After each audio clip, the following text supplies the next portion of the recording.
Assalamualaikum warahmatullahi wabarakatuh. Alhamdulillah, jumpa lagi dalam materi IPA. Kali ini kita akan membahas tentang listrik dinamis. Pada pertemuan sebelumnya, materi saya bagikan pada sebelumnya, itu kita membahas tentang listrik statis, yaitu gejala-gejala listrik statis di mana elektron itu tidak mengalir pada suatu rangkaian. Nah, sekarang kita bahas itu dinamis, di mana namanya dinamis itu bergerak, berarti nanti elektronnya bergerak mengalir di dalam suatu rangkaian.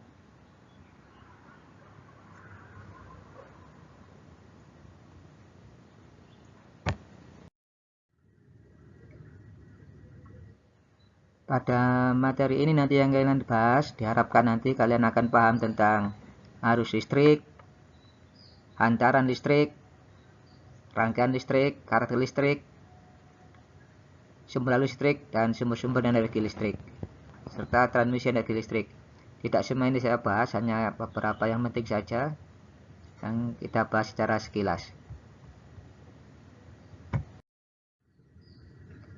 Kita mulai tentang arus listrik.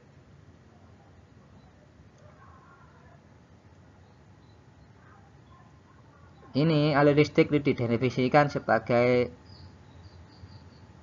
muatan listrik positif yang mengalir dari mana? Dari tempat yang potensialnya tinggi. Artinya muatan listrik positifnya lebih banyak, menuju tempat yang potensialnya rendah. Artinya muatan listrik positifnya lebih sedikit. Ini perjanjiannya dulu ya, konvensional artinya perjanjian. Dulu ilmuwan sebelum tahu bahwa yang mengalir itu elektron, itu membuat anggapan bahwa yang mengalir adalah listrik positif atau muatan listrik positif yang mengalir. Nah, muatan listrik positif itu mengalirnya dianggap dari muatan positif menuju muatan negatif. Tapi sebenarnya yang mengalir adalah elektron. Elektron mengalirnya dari mana ya? Dari potensial rendah, yaitu yang banyak muatan negatifnya, menuju potensial tinggi yang banyak muatan positif atau lebih sedikit muatan negatifnya. Di gambar ini, gambar kalian ini di layar itu adalah aliran dari elektron, yaitu yang muatan negatif. Elektron itu yang bermuatan negatif mengalir dari potensial rendah, yaitu yang banyak elektronnya atau yang banyak muatan negatifnya, menuju potensial tinggi yang lebih sedikit elektronnya atau lebih banyak positifnya. Jadi sebenarnya yang mengalir itu adalah elektron, bukan muatan listrik positif. Cuman ini besarnya sama saja sebenarnya. Kalau mengalirnya itu 10 kolom elektron, sebenarnya itu ada perpindahan 10 kolom muatan positif, nilainya hampir sama, hanya beda lambang, satunya negatif, satunya positif. Jadi sekali lagi, sebenarnya yang mengalir itu adalah elektron, bukan muatan listrik positif atau protonnya.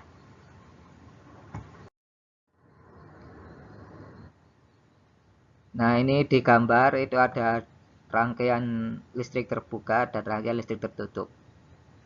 Jadi kalau rangkaian listrik terbuka itu salah satu kabelnya tidak nyambung. Di sini kita gunakan saklar ya, saklarnya nggak nyambung. Jadi saklar itu alat untuk memutus rangkaian listrik. Jadi kalau di off kan seperti gambar yang rangkaian terbuka itu, maka terputus kawatnya atau kabelnya menjadi tidak nyambung. Karena tidak nyambung, tidak ada aliran elektron. Karena tidak ada aliran elektron, maka lampu tidak menyala. Meskipun ada baterainya, ada kawatnya, tapi kalau nggak nyambung, berarti rangkaian terbuka,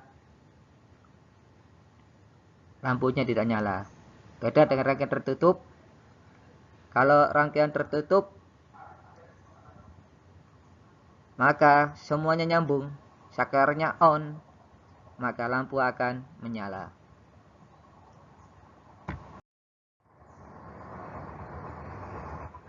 Ini kita lihat ada beberapa rangkaian lampu. Kalau saklar yang atas, yang sebelah kiri itu gambar sebelah kiri, saklar yang atas kita putus, maka yang rangkaian terputus saja yang tidak nyala lampunya. Tapi kalau rangkaian yang tersambung, nyala semua. Yang sebelah kanan juga sama. Yang hanya yang terputus saja rangkaiannya, atau yang terbuka yang tidak nyala lampunya. Kalau nyambung semua, berarti rangkaian tertutup, lampunya akan menyala.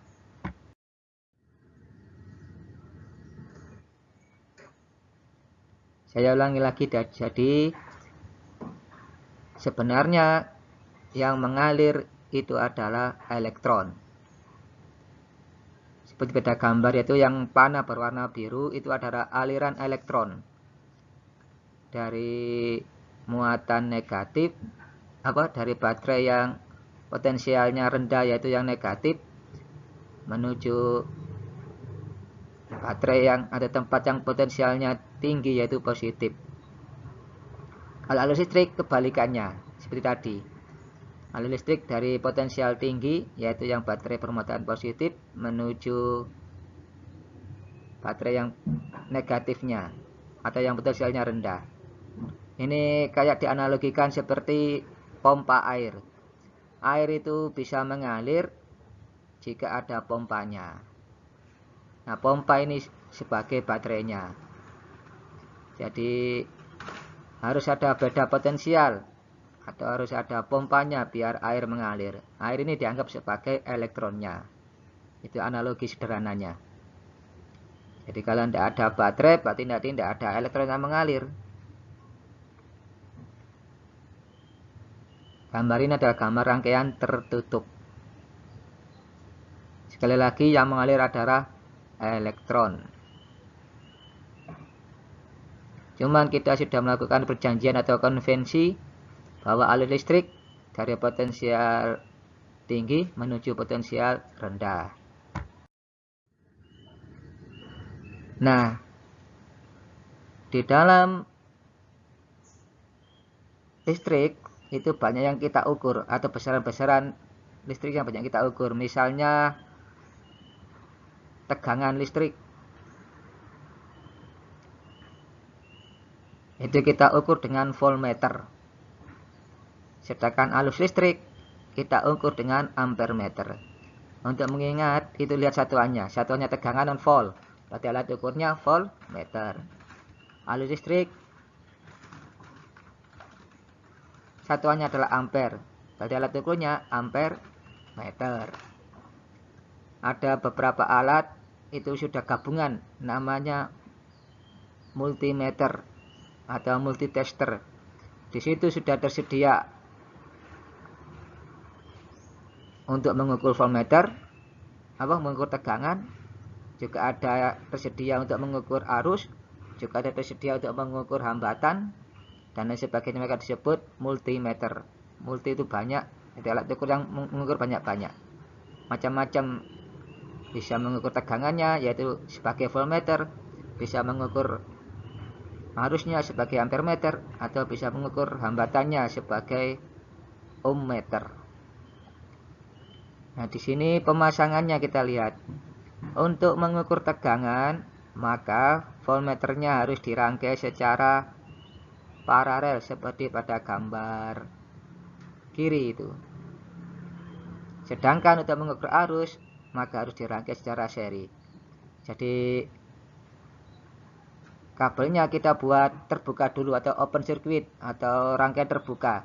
Kemudian yang terbukanya itu kita hubungkan dengan ampermeter. Kalau yang voltmeter tidak perlu memutus atau membuat rangkaian terbuka, langsung saja ditempelkan di situ, bisa. Jadi bisa mengukur tegangan pada hambatan, bisa mengukur tegangan pada sumber atau baterainya. Ini contoh soal. Ada muatan listrik yang mengalir selama 1 menit sebesar 600 coulomb. Pesannya arus yang mengalir adalah, nah, kita lihat berapa muatan listriknya, 600 coulomb. Waktunya berapa? 1 menit. Nah, kita jadikan sekon. Kita gunakan rumus yang pertama tadi, yaitu untuk mengukur arus listrik, yaitu I sama dengan Q per T. Sehingga 600 dibagi 60 ketemu 10 ampere. Hambatan listrik. Nah, setiap kawat atau penggantar itu punya hambatan. Lampu juga punya hambatan. Macam-macam. Ini kita bahas yang hambatan listrik pada kawat. Nah, itu sebanding dengan hambatan jenis kawat, panjang kawat, dan berbanding terbalik dengan luas menampang kawat. Semakin panjang suatu kawat listrik, maka hambatannya semakin besar. Jika jenis kawatnya berbeda, maka hambatannya juga berbeda untuk tiap 1 meternya itu. Kawat yang sama, yang satu ukurannya besar, luas menampangnya besar, diameternya besar, dan yang satu kawatnya diameternya kecil meskipun jenis sama, misalnya dari tembaga, maka kawat yang ukurannya besar atau diameter besar mempunyai hambatan yang lebih kecil daripada kawat yang ukurannya kecil, itu nanti hambatannya lebih besar. Untuk mengingatkan kemarin, benda-benda yang dapat mengantarkan listrik disebut konduktor. Sedangkan benda-benda yang sulit mengantarkan listrik disebut isolator. Kita tahu kalau logam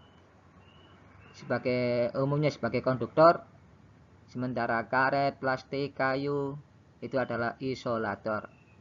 Ada juga yang istilahnya semikonduktor. Dia bisa bersifat sebagai konduktor dengan kondisi tertentu maupun bersifat isolator jika dengan kondisi tertentu pula. Rangkaian listrik. Ada istilah rangkaian seri, yaitu tidak bercabang. Sedangkan rangkaian paralel itu ada cabangnya. Kita lihat itu gambarnya. Kalau rangkaian seri, salah satu lampu putus, maka tidak ada aliran listrik karena menjadi rangkaian terbuka. Mati semua.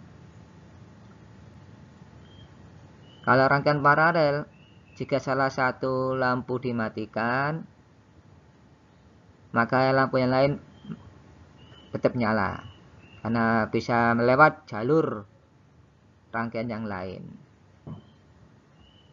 Itu di gambar ada ilustrasinya. Misalnya lampu 1 dimatikan, lampu 2 dimatikan, lampu 3 masih nyala,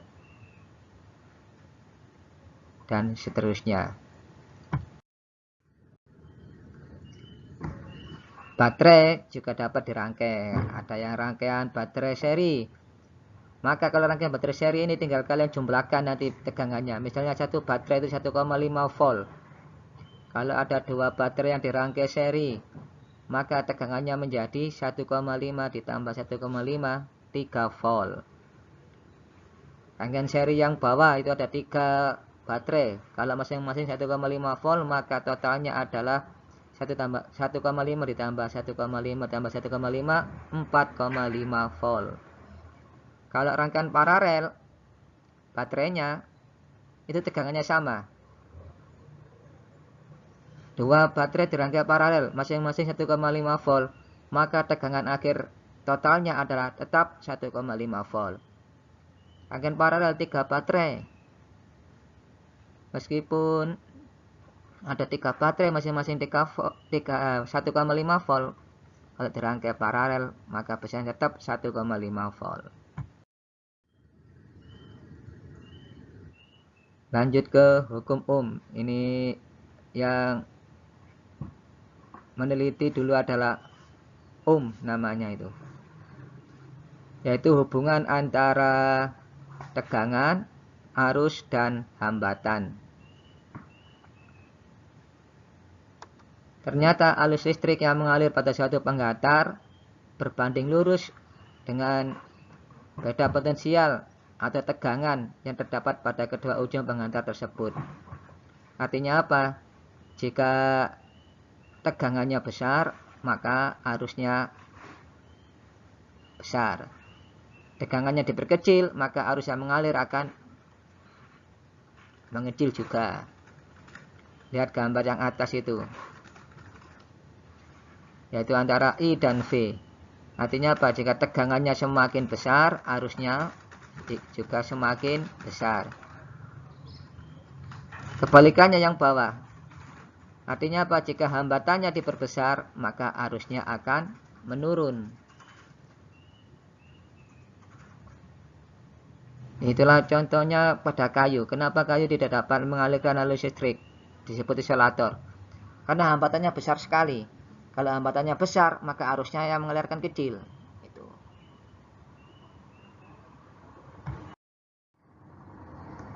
Nah, ini contoh soal.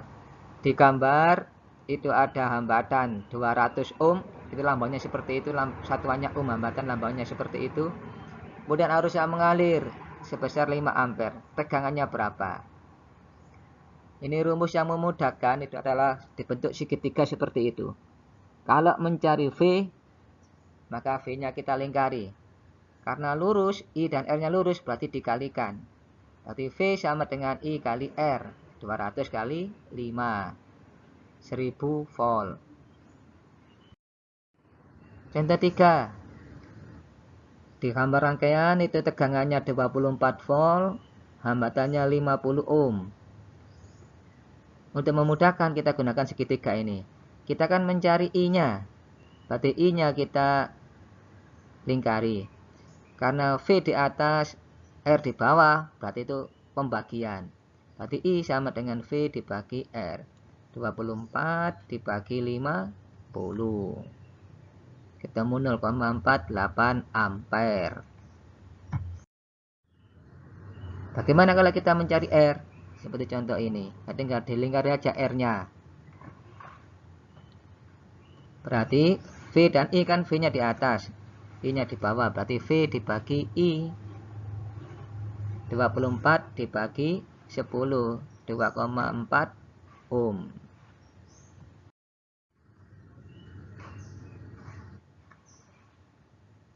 Nah, ini karakteristik rangkaian listrik yang lain, yaitu hukum arus yang masuk pada percabangan maupun yang keluar. Itu nilainya harus sama. Jadi jumlah arus yang masuk sama dengan jumlah arus yang keluar. Kalau digambar, yang masuk itu adalah I1 dan I2. Sedangkan yang keluar adalah I3, I4, I5, maka I1 tambah I2 sama dengan I3 tambah I4 tambah I5. Kalau cabangnya banyak ya gunakan logika seperti itu. Pokoknya arus yang masuk sama dengan jumlah arus yang keluar. Ini kita lihat contohnya ini. Di gambar itu yang masuk adalah I4, I3, dan I1. Sedangkan yang keluar adalah I2 dan I5. Kita sudah tahu persamaannya. Tinggal masukkan angka-angkanya seperti contoh itu. Nanti I4-nya bisa ketahuan.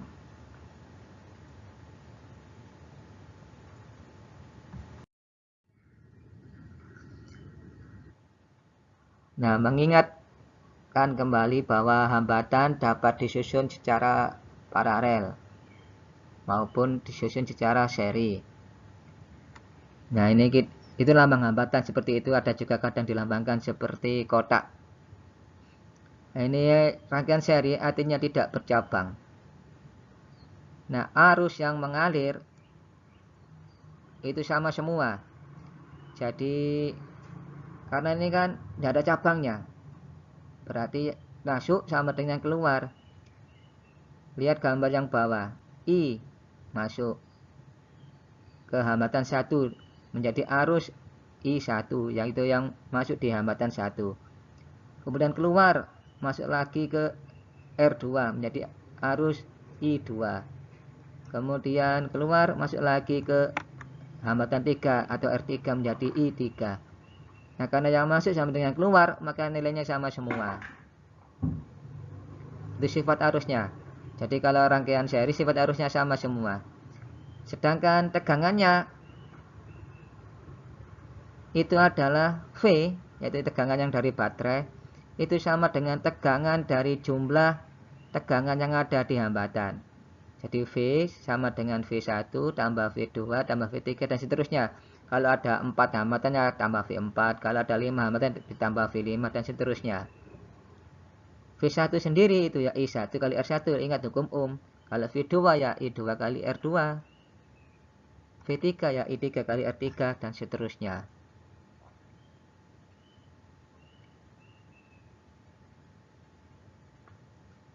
Nah, karena rangkaiannya seri, maka dibagikan ya tadi. V dibagi ke R1 menjadi V1. V dibagi ke R2 menjadi V2 dan seterusnya. Makanya disebut pembagi tegangan. Sedangkan hambatan penggantinya atau hambatan total, kan ada di gambar itu ada R1 sampai R3. Itu sebenarnya dapat diganti satu hambatan yang disebut RS atau R total, yaitu tinggal jumlahkan saja R1 tambah R2 tambah R3. Kalau ada 4 ya ditambah R4, kalau ada 5 tambah R5 dan seterusnya. Kita lihat contoh berikut ini. Nah, pada gambar ada 3 hambatan. R1 2 ohm, R2 3 ohm, R3 4 ohm. Tegangannya 9 volt. Tegangan baterainya 9 volt. Soal A ditanyakan besar hambatan pengganti atau hambatan total. Ya mudah, soal A tinggal kita jumlahkan saja. Yaitu 2 tambah 3 tambah 4 ketemu 9. Sedangkan yang B mencari arus. Kita kan tahu hukum Ohm tadi, V sama dengan I kali R. Kalau kita mencari I, berarti I-nya dilingkari, maka V per R. Ketemunya 1 ampere, 9 per 9 kan 1 ampere.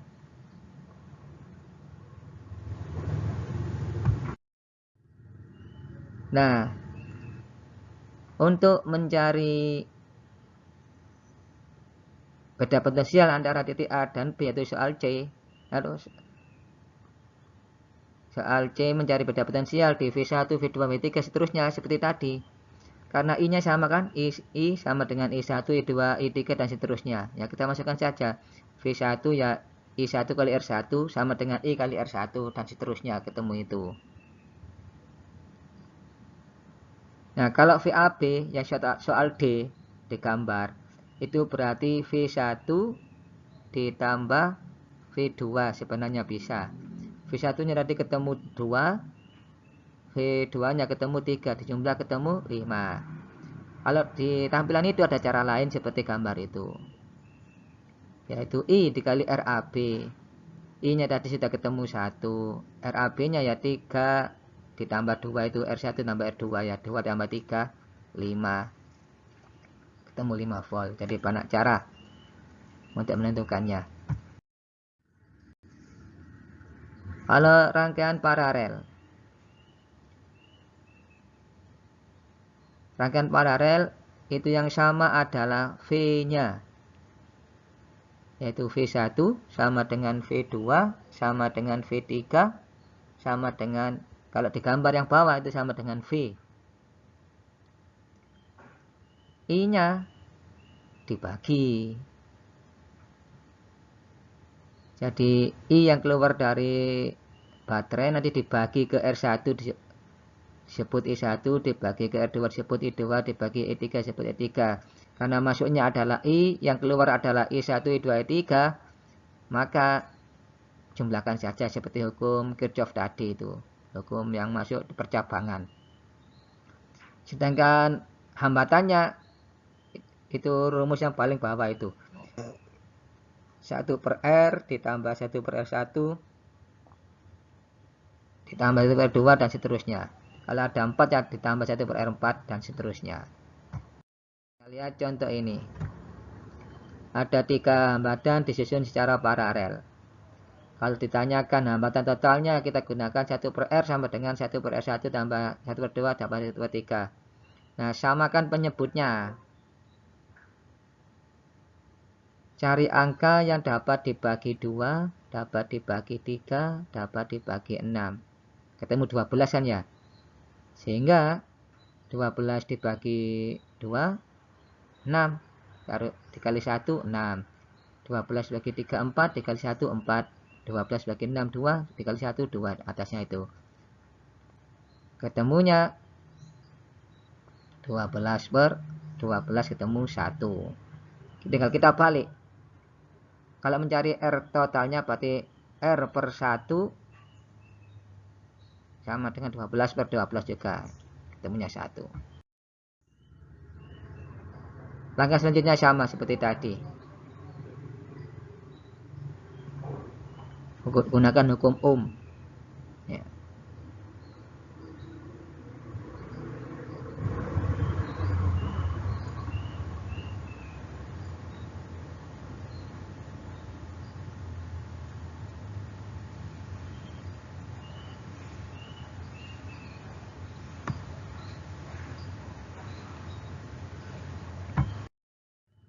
Lanjut. Ini rangkaian campuran ini. Ada yang paralel yaitu R2 dan R3 dan R1. Nah, di sini kita lihat yang paralel dulu kita kerjakan, yaitu R2 dan R3. Kita gunakan rumus 1 per R23 atau R paralelnya sama dengan 1 per 2 ditambah 1 per 3. Kalau sudah kan ketemu itu.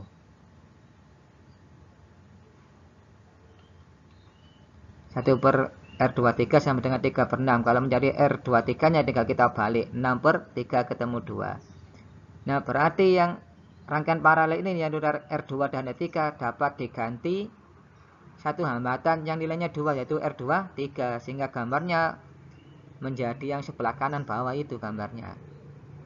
Jadi rangkaian seri kan ya. Sehingga R totalnya tinggal kita jumlahkan saja. R1 nya ada 2, R23 nya 2, ketemu 4 ohm. Ketemu soal A nya. Harus total. Kita gunakan hukum tadi.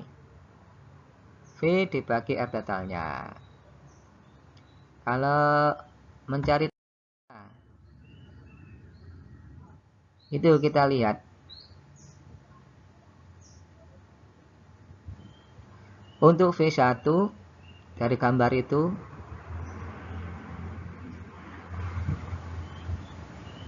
berarti I1 kali R1. Nah, I1 nya kan sama dengan I.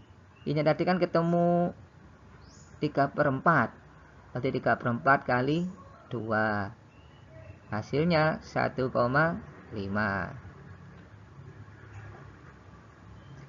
Kalau mencari V2 dan V3.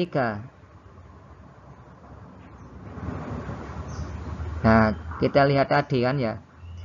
V23 itu kan paralel.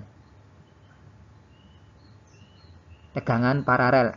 Anggap satu hambatan saja itu sebagai hambatan paralel tadi yang sudah kita hitung. Maka tegangannya di paralel itu adalah tegangan total dikurangi V1. Ketemunya 1,5 volt.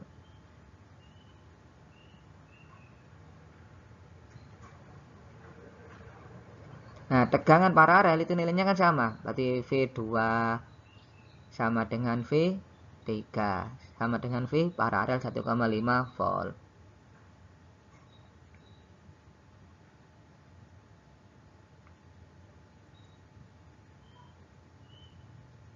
Atau cara lain, VP nya tadi kan kita hitung. R23 tadi kan ya, R-nya sudah kita hitung kan ya. Dengan kita kalikan saja. Ya tetap ketemu 1,5 volt.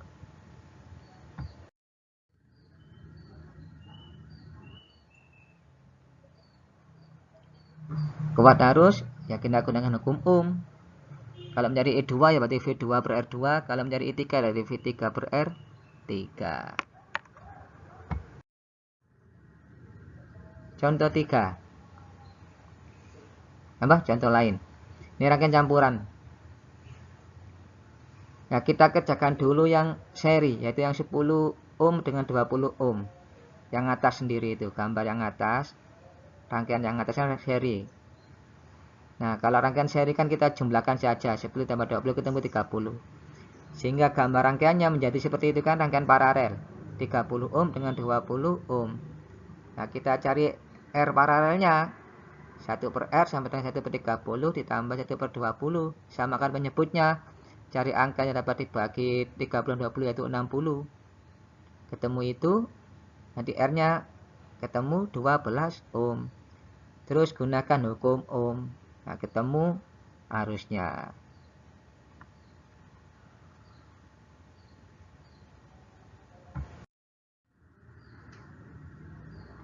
Nah, dari gambar paralel tadi yang sudah kita sederhanakan menggunakan tadi sudah kita hitung yang 10 ohm dengan 20 ohm yang seri, kita satukan, kita ganti dengan hambatan sebesar 30 ohm, gambar itu yang kanan. Kan sederhana itu. Dari gambar kan kita tahu kalau rangkaian paralel nilainya sama. Jadi tegangan di R20 ohm sama dengan tegangan di R30 ohm. Sama. Langsung saja. Karena paralel sama tegangannya. Sama dengan 24, ketemu I-nya, I1 ketemu, I2 ketemu.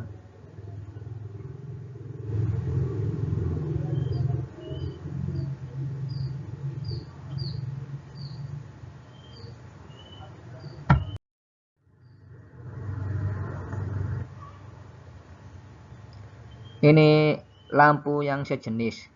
Kemudian baterainya juga sejenis.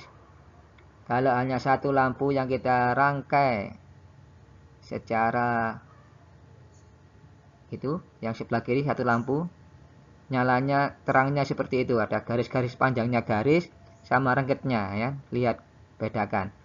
Nah, kalau rangkaiannya dirangkai secara seri seperti gambar tengah, maka lebih redup lampunya, kelihatan lebih redup.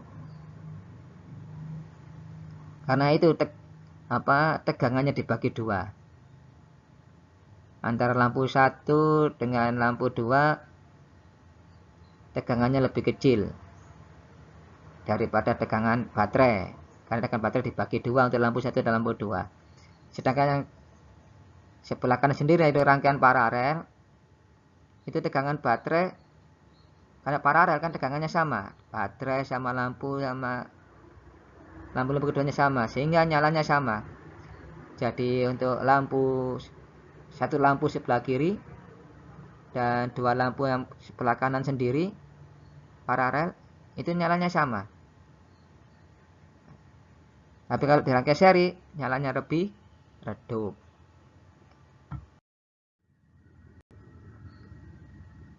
Gambar ini, contoh ini sama, jenis lampunya sama, baterainya juga sama. Kalau rangkaian campuran, kelihatan yang lebih terang yang mana? Ya, lebih terang yang kanan itu kan ketahuan mana yang terang, mana yang redup.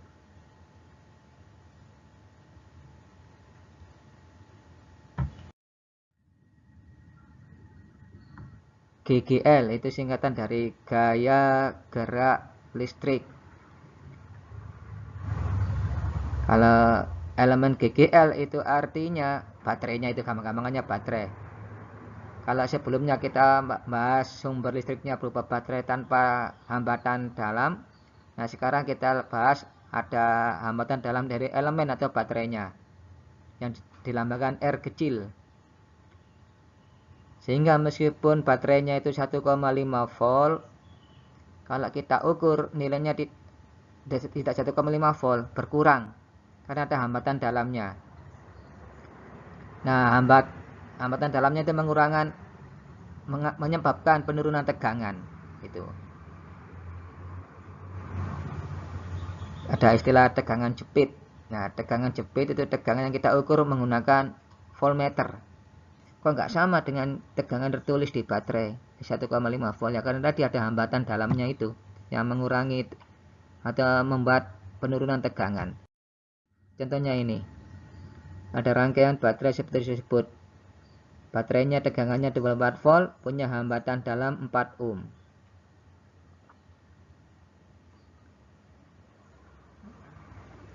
Hambatan luarnya 20 ohm, lambangnya R besar. Hambatan dalam lambangnya R kecil 4 ohm. Tegangan baterai atau elemen baterainya 24 volt. Ditanyakan arus listrik, terus tegangan jepit. I sama dengan E, sebenarnya sama dengan hukum Ohm. E nya itu kan sama dengan V.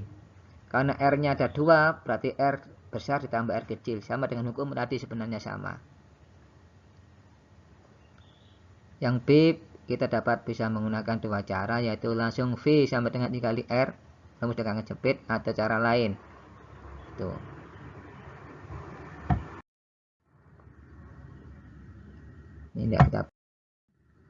Ini contoh sumber listrik, ada baterai, ada akumulator yang kita kenal dengan aki. Ada juga elemen volta di buku paket kalian. Ini beberapa sumber listrik, ada yang biogas. Biogas itu berarti berasal dari pembusukan. Contohnya ada kotoran hewan, kita masukkan suatu wadah. Kotoran hewan ini akan membusuk menghasilkan gas. Gasnya ini disebut biogas. Nah, gas ini dapat terbakar. Kalau kita korek atau kita kena api, akan terbakar gas tersebut, sehingga dapat digunakan sebagai bahan bakar. Ada juga menggunakan energi nuklir seperti PLTN, pembangkit listrik tenaga nuklir. Ada juga menggunakan gas bumi. Ada juga menggunakan gas hidrogen. Ada juga menggunakan gelombang air laut, dan seterusnya. Itu beberapa contoh sumber energi listrik. Di sini ada yang terbarukan, ada yang tidak terbarukan.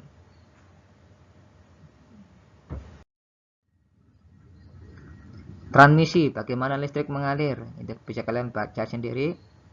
Ada di buku paket, juga ada di buku paket semester 1 itu, yang jilid 1.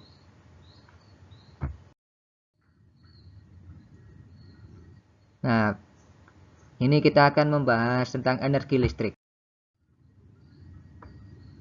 Sebenarnya energi listrik dapat kita gunakan rumus yang awal dulu kita bahas di listrik statis bab sebelumnya, yaitu energi yang diperlukan untuk memindahkan elektron dengan beda potensi tertentu. Itu sama dengan W sama dengan Q kali V. Nah, kita tahu kan I sama dengan Q per T, arus listrik tadi. Sehingga Q sama dengan I kali T. Maka Q-nya diganti IT. Maka W-nya ketemu V. Kita tahu V sama dengan kali R. Maka V-nya diganti IR. Maka ketemu I kuadrat RT. Kita tahu I sama dengan V per R. Nah, I kuadratnya diganti V per R, nanti ketemu W sama dengan V kuadrat per R kali T. Kalau daya listrik itu sama dengan W dibagi T, itu konsep dasarnya. Sehingga VIT kalau dibagi T ketemu VI. I kuadrat RT kalau dibagi T ketemu I kuadrat R, dan seterusnya itu. Kalau daya listrik tinggal membuang T-nya. Yang ada TT-nya itu bisa dibuang, kecuali yang P, rumus dasar P sama dengan W per T itu enggak. rumus dasar. Ini contoh. Pada gambar ada hambatan 4 dan 8 ohm.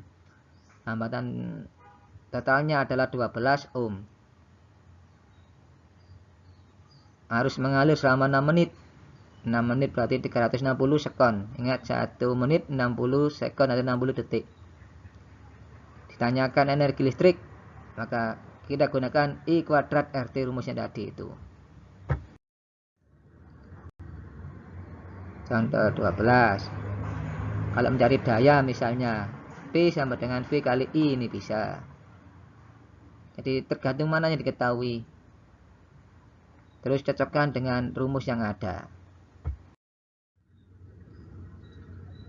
Contoh lain ini yang sering kita gunakan di rumah-rumah itu, biar kita tahu istilah kWh.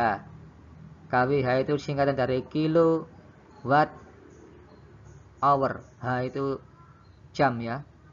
Kalau Indonesianya kilowatt jam. Jam disingkat H. Kalau di bahasa Inggris hour ya. Tulisannya HOUR, hour ya. Kilowatt jam, kWh, gampangannya itu. Di rumah ada 5 lampu. Menyala 24 jam sehari.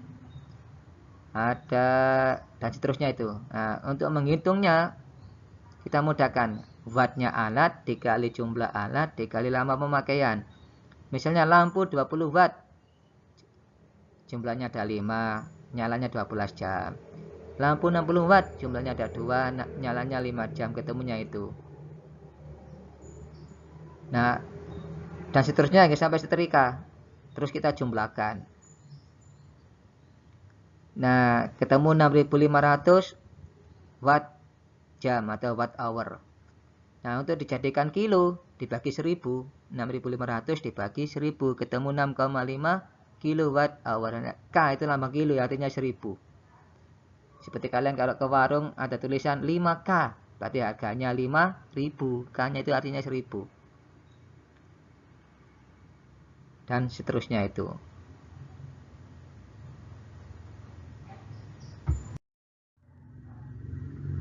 Ini beberapa usaha untuk menghemat listrik. Banyak cara. Ya intinya kalau tidak sedang digunakan ya dimatikan. Cas HP itu jangan nancap terus. Kalau tidak digunakan ya dicabut saja. Meskipun tidak dihubungkan dengan HP, kalau casnya masih menancap itu masih ada rangkaian listrik di dalam cas tersebut, sehingga masih ada arus yang mengalir. Kalau ada arus yang mengalir, nanti ada energi listrik yang mengalir, meskipun kecil itu ya. Sehingga dicabut aja lebih baik seperti itu. Lampu kalau tidak digunakan ya dimatikan. Itu untuk menghemat listrik.